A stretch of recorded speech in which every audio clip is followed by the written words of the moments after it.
Before I go in and show you actually how to do all of the stitching and horizon adjustments and color corrections and blending and stabilization inside of AVP or AutoPano Video Pro, I'll be using AVP pretty interchangeably here just since it's a little bit easier to say.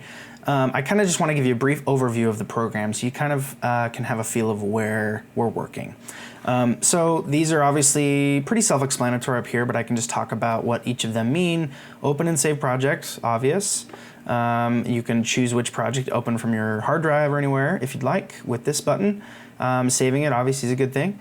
This is the synchronization tab or the synchro tab that we've talked about already with custom syncs or using the audio or motion to synchronize. This is your search range around your playhead. And all the apply and everything that you'll need to do there in order to apply your sync.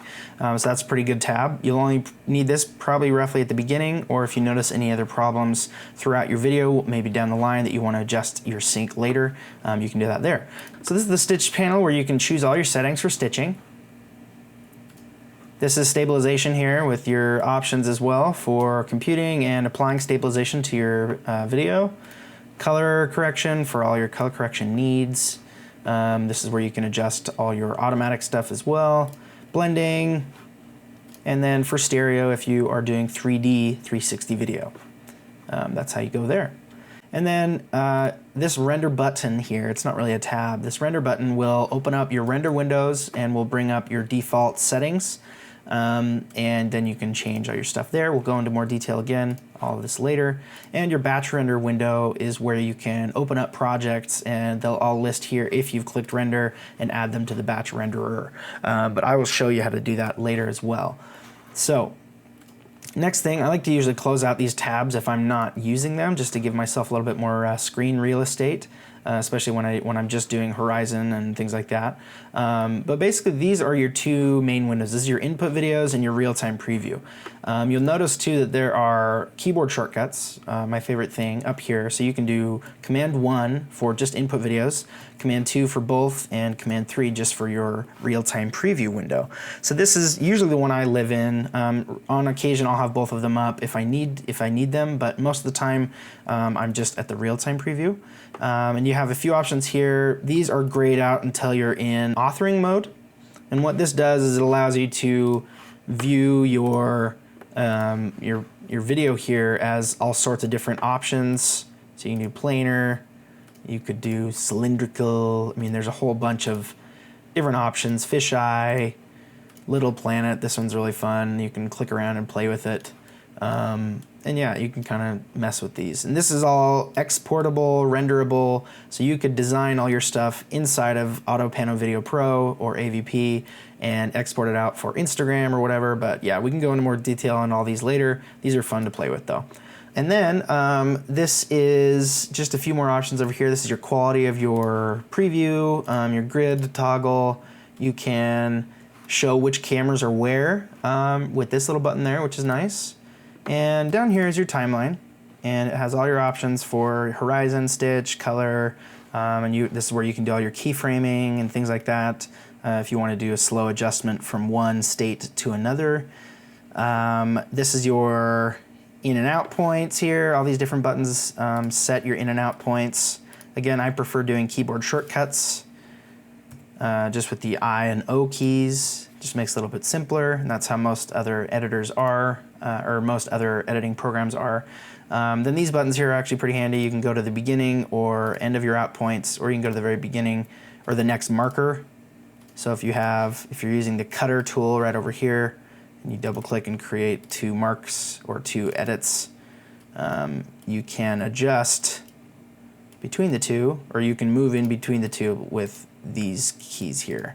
So another important thing to note is this red area is the rendering interval, or these red points. So when you create an in and out point with the I or O keys, like this, basically you're saying, this is what I want to actually render out when I click render, okay? So then this blue area is the selection that you're dealing with. So any tool that requires a selection, like automatic color, or stitching, when you hit current selection, that's what it's going to be looking at. So the keyboard shortcuts I like are Shift F and F. And what those do is it basically matches the blue to the red or the red to the blue. So with F, if I already have my red set up, which is usually what I have, I just hit F once, and it brings my blue area to exactly to where my red area is, which is great, and that's exactly what I want.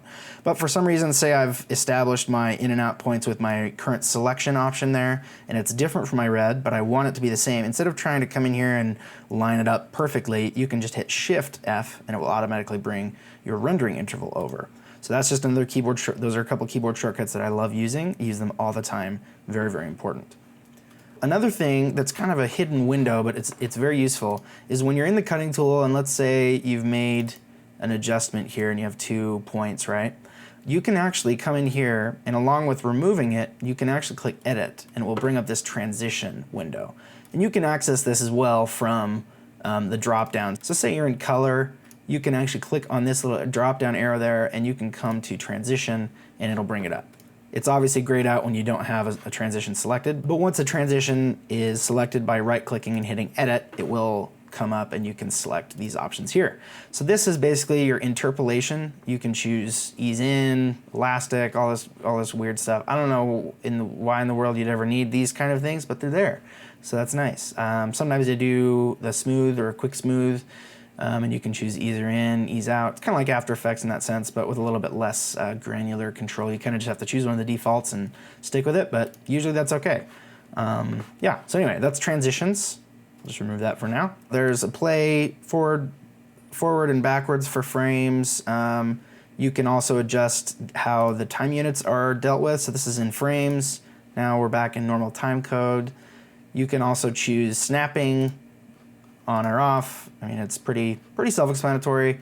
These wrenches over here are just a really quick way to bring up the preferences for each individual track there. So you can see if I click it on colors, it brings up our color tab. If I hit it on stitch, it brings it up our stitch tab.